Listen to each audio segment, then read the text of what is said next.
I'm going to read a short extract from Srila Prabhupada's purport to Srimad Bhagavatam, Canto 2, Chapter 5, Text number 5. The best example of self-sufficiency is the sun.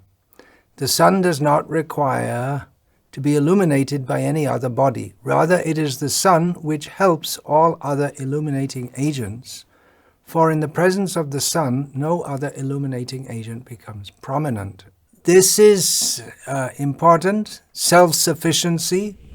The Supreme Personality of Godhead doesn't require help from anyone. Rather, He helps everyone. He's not dependent upon anyone. We are all dependent upon Him, whether or not we admit that. One who admits that is a theist. One who doesn't admit it is an atheist. The self-sufficiency, don't need to take help from others. So the sun doesn't need to take help from others to be seen. We take it for granted that the sun is in the sky, the moon is in the sky, the stars are in the sky. Among them all, the sun is by far the most radiant. But we don't think, we just take it for granted. How is it that the sun is giving out such tremendous energy, and there's no renewable source? We don't see, just by its own achintya shakti, inconceivable potency, is giving out so much heat and light and energy.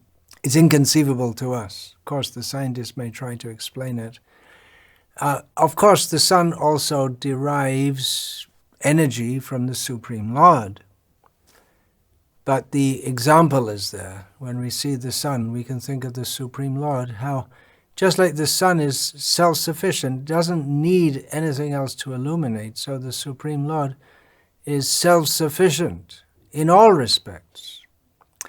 In this regard, I'm going to read from Srimad Bhagavatam, first canto, chapter 11, texts 4 to 5, and Srila Prabhupada's translation.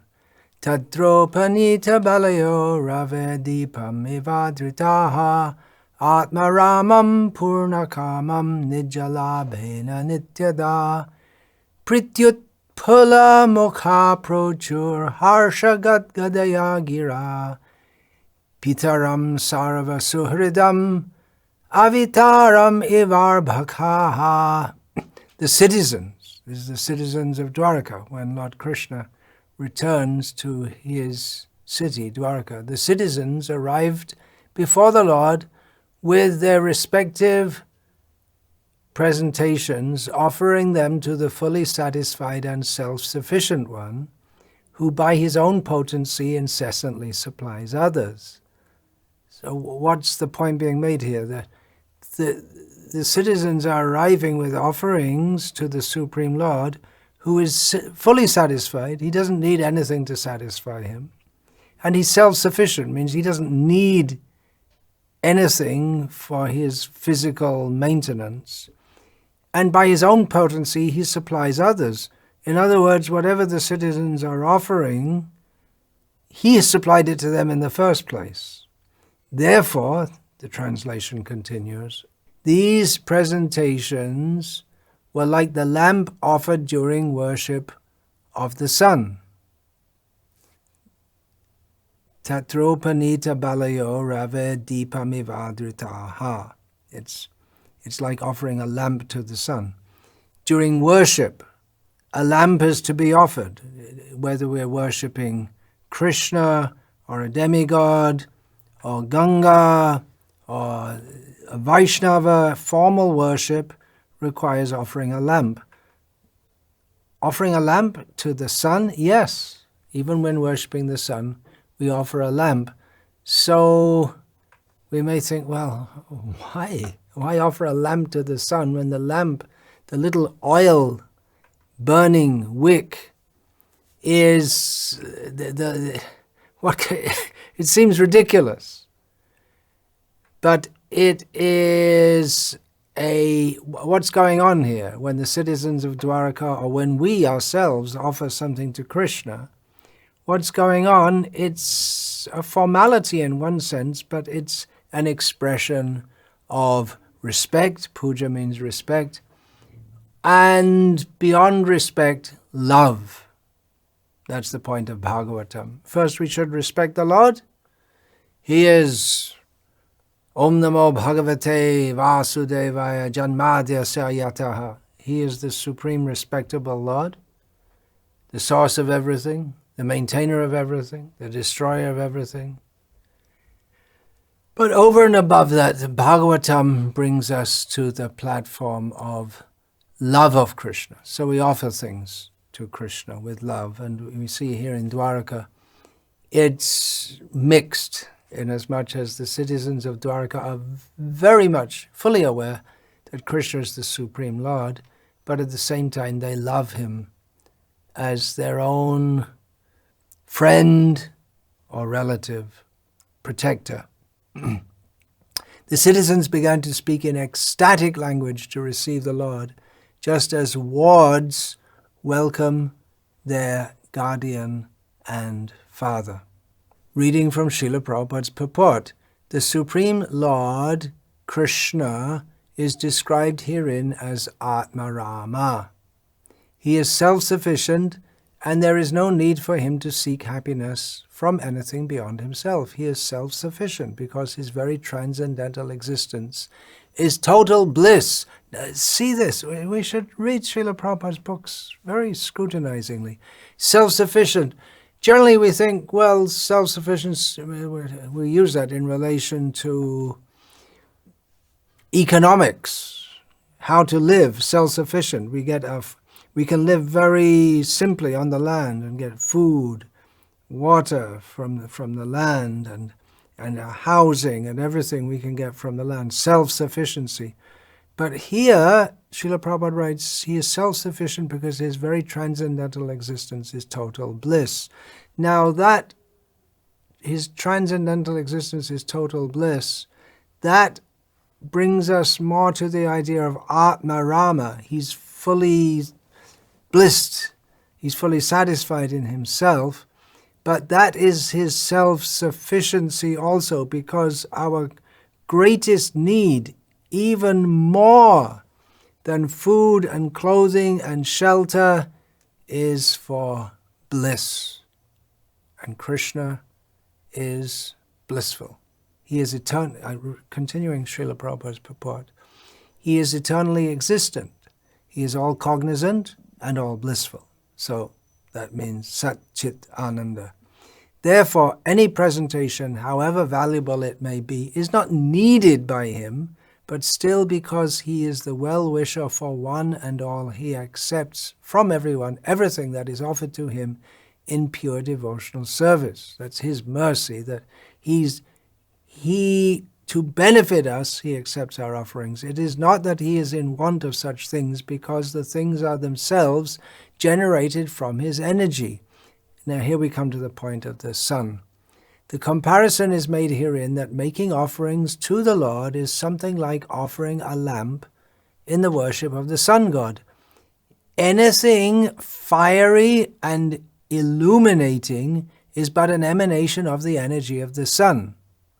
So all those neon lights in the cities, and halogen lights, and flashlights, and strike a match, you get a little flame. It's all an emanation of the energy of the sun. And yet to worship the sun god, it is necessary to offer him a lamp. That's according to the rules given in Vedic scripture. To worship the sun god, you have to offer him a lamp. You may say, what for? He doesn't need a lamp. Why? Well, he doesn't need anything from us, but it's a formal way of worship. In the worship of the sun, there is some sort of demand made by the worshipper. That's the general case, that people worship demigods. Kangshanta karmanam siddhim yajanta iha devataha. People worship demigods because they want something in the field of karma. They want something for their enjoyment. Kamais tais taya hritagyana prapadyantenya devataha. Krishna says in Bhagavad Gita repeatedly that worshippers of demigods are materialistic. But, Srila Prabhupada continues, Materialistic means they want something. But in the case of devotional service to the Lord, there is no question of demand from either side. It is all a sign of pure love and affection between the Lord and the devotee. So this would be very nice to, all these kinds of examples, they can be utilized in teaching students, disciples. We see when, for instance, Vishwamitra taking Ram and Lakshman from Ayodhya to his ashram, to Vishwamitra's ashram, and on the way they passed so many ways, and Ram was asking questions, Vishwamitra was explaining. It was a field trip, you could say, in which he was explaining, this place, it's like this place is desolate because previously it was a great city, and then this and that, and he described so many things. So in the same way, the Gurukul, it doesn't have to be a building. You can use the Guru just takes the disciple and now the sun is rising. Of course, at that time, the students in the Gurukul and the Guru, they would be performing their sandhya. Because to be a student in a Gurukul, traditionally you have to be initiated with Upanayanam, and after which one is obliged to perform Sandhya Vandanam 3 times a day, in sunrise, noon, and sunset around that time. But anyway, the point, when you see the sun, then we can say so many things about the sun in relation to Krishna and not in relation to Krishna, can be said. It's possible to describe the sun. We could say so much about the sun in relation to Karna, for instance, who was a great worshipper of the sun. And when he was killed by Arjuna, it was seen that his soul went to the sun. So that's also within the scope of Vedic literature, and we could talk so much according to scientific understanding and so on. But we really want to say in relationship to Krishna. Similarly, Ganga, so many things we can say. Or any river, the flowing of the water, Bhumirapo nalo vayo kangmano buddhirevacha, or everything in nature, the earth, water, fire, air, ether, mind, intelligence, egoism, anything we see. This is the teaching of Krishna consciousness, how we can see everything in relation to Krishna. We're here in the material world. By Shaka Chandra Nyai, by indicating one thing, we can go beyond that to see something which is more distant and much greater. In other words, first of all, we're shown, you see those 2 branches? The branches in the courtyard of the house that the mother indicates to the child. You see these 2 branches? What's that round thing in between? That is the moon. Shaka means branch, and Chandra means moon, and Nyai literally means logic, or in this case it's an analogy. So by indicating something with which we are familiar, we can, using analogies, we can indicate something which is far greater. So even the sun is so great, but Krishna is much greater. So by discussing the sun, as is done in Shastra, then we can understand more and more about Krishna. I'm going to read from Srila Prabhupada's purport to Bhagavatam, Canto 2, Chapter 9, Text 34. Still on the point of the Lord being self-illuminating, or the illumination of the sun. Srila Prabhupada writes, any living being beginning from the Brahmas, there are innumerable Brahmas in innumerable universes, to the insignificant ant, are all born in darkness and they all require factual light from the Lord to see him directly, just as the sun can be seen only by the direct light of the sun. No lamp or man-made torchlight, however powerful it may be, can help one to see the sun. The sun reveals itself. Therefore, the action of different energies of the Lord, or the personality of Godhead himself, can be realized by the light manifested by the causeless mercy of the Lord. The sun reveals himself. Maybe that was, I don't know, Hayagriva's editing. I can only speculate. But the point is there that we may bring a very powerful light. Even we hear in ancient Egypt, Alexandria, the very powerful lighthouse. And nowadays we have, with electric arrangement, lighthouse. The last time I saw a lighthouse was, I used to see regularly in England because there's so much coastline there. But in the last time it was Dwarka. So you see in the darkness of night, the piercing light of the lighthouse, it really illuminates the darkness in the sea. And it goes around. It doesn't stay in one spot. So that beam of light is very powerful. But that light cannot help us to see the sun. It really lights up one shaft of light, which lights up part of the sea, but we can't see the sun by however powerful the light is. For that, to see the sun, we need sunlight. The sun is seen by his own light. So the example is given here that even up to Brahma, the highest living being in the universe, all living beings need to see Krishna. We see him Shrutikshitapata, through the path of hearing, seeing by hearing. And hearing means particularly the Vedic knowledge. So by hearing from Krishna, we can understand Krishna. He reveals himself. Now, however powerful our intelligences, just like however powerful our halogen lamp or whatever it is, however powerful our intelligence is, it's completely incapable of understanding Krishna. I may say, then why do we have scripture then if our intelligence is not enough to understand Krishna? Well, that Krishna says in Bhagavad Gita, Tesham satata yuktanam bhajatam priti purvakam dadami buddhi yogam tam yena mam upayanti te.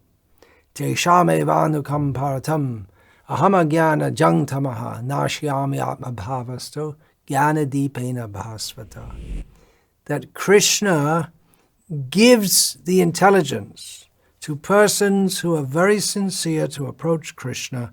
Krishna, the light of knowledge within the heart reveals to the devotee. So we employ our intelligence to understand Krishna, and Krishna gives the intelligence by which we can understand him. It's not by brain power that we can understand. It's not by being a great Sanskrit pundit.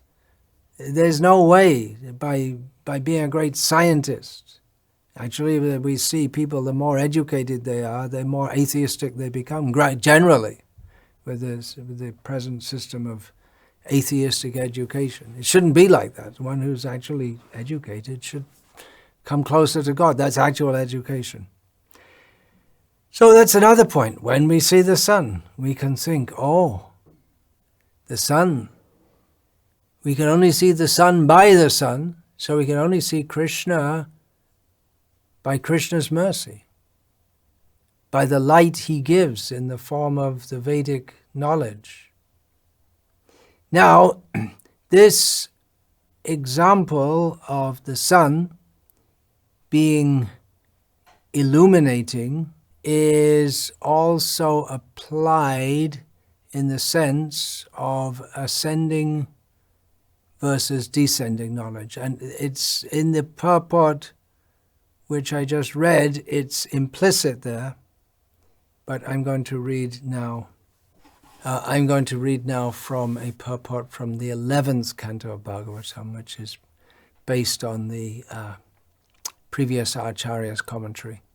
So, the insignificant sparks of a fire have no power to illuminate the blazing fire, which is itself the source of illumination. So we're talking about the sun. Similarly, a blazing fire can be said to be a source of illumination.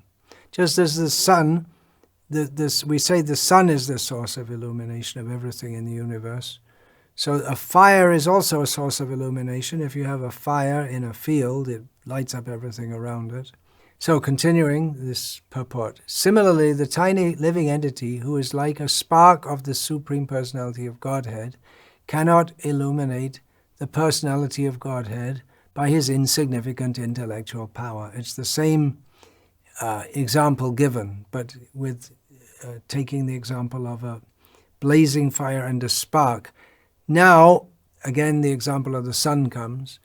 One may argue that the sun expands its potency in the form of its rays, and it is through the illumination of those rays that we are able to see the sun. In the same way, we should be able to perceive the absolute truth by the expansion of its potency. They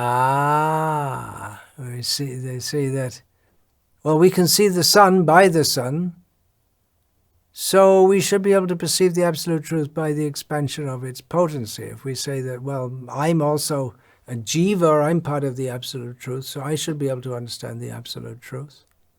It's a hint of Mayavad here, that they're taking the jiva to be on the level of they use the word atma with the idea that there's only one atma, and our perception of ourselves as being different from the oneness of everything is an illusion. So, continuing reading this purport, in answer to this, it may be stated that if the sun creates a cloud covering the sky, then despite the presence of sun rays, the sun cannot be seen.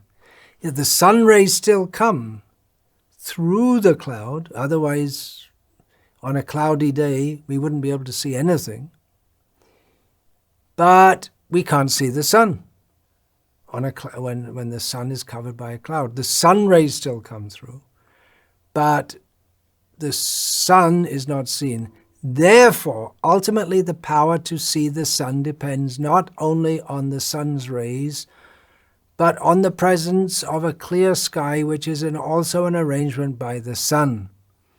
Similarly, as stated in this verse, one can understand the existence of the Absolute Truth by the expansion of its potency. So we have to go deeply here to understand that we can understand the Supreme Absolute Truth by the expansion of its potencies, but at the same time we should understand there is the Maya Shakti, which is also created by the Supreme Lord, by which we can't see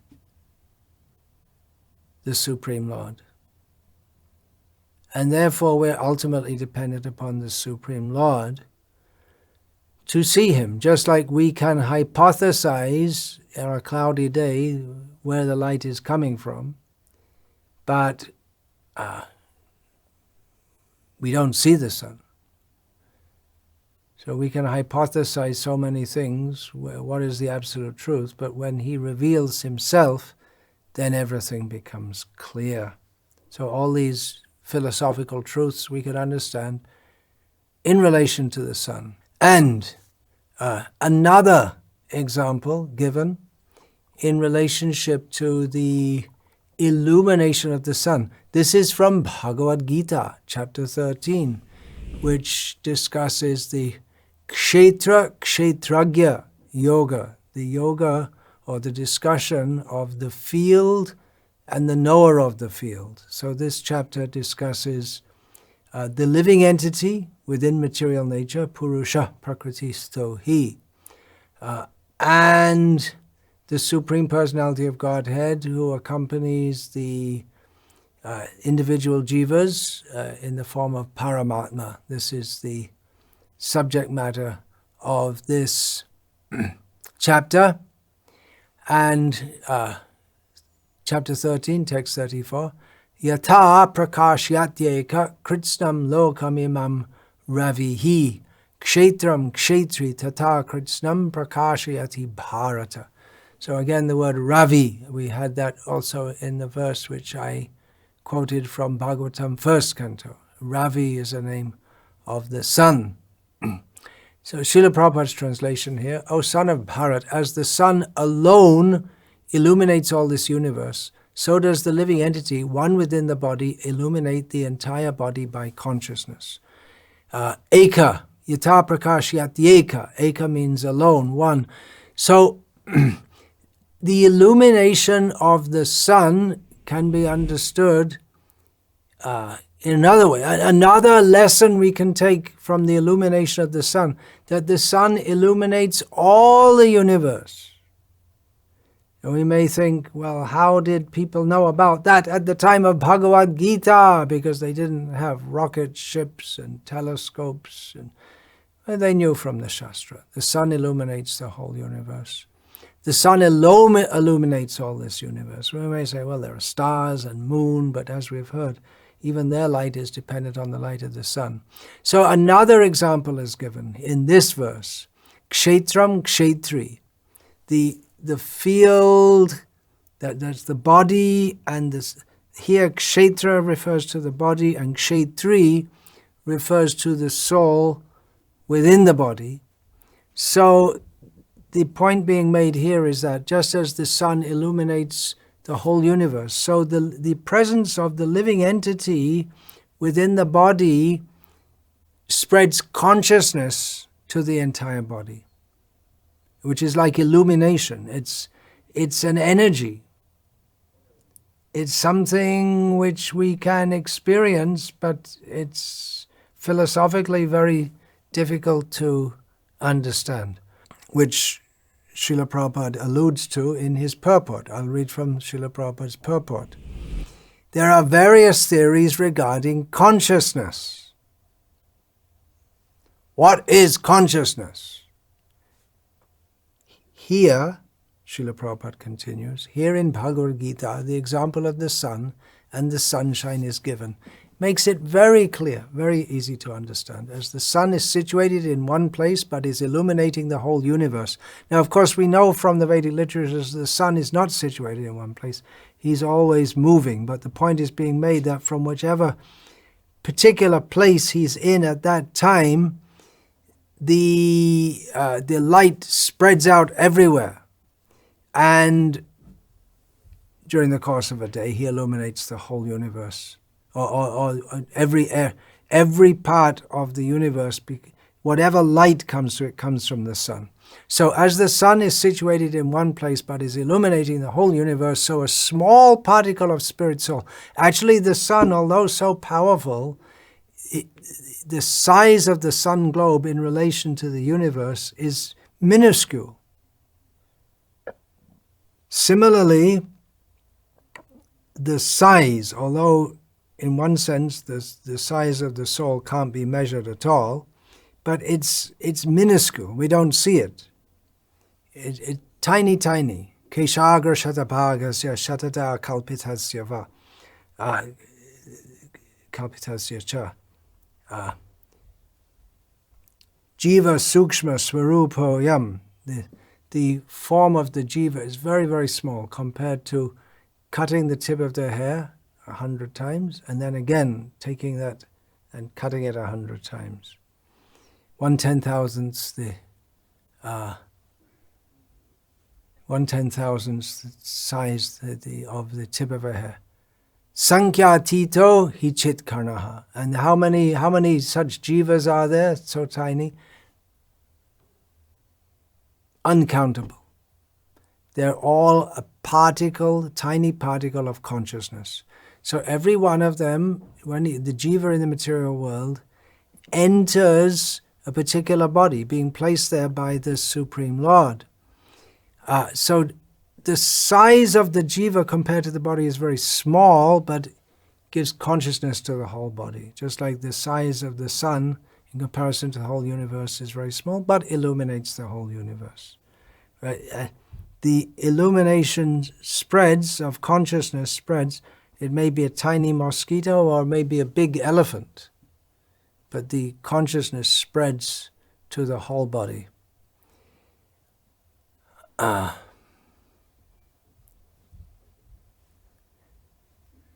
the sun is situated in one place but is illuminating the whole universe, so a small particle of spirit soul, although situated in the heart of this body, Hrideshe Junatishtati, along with the Supreme Lord, situated in the heart, is illuminating the whole body by consciousness.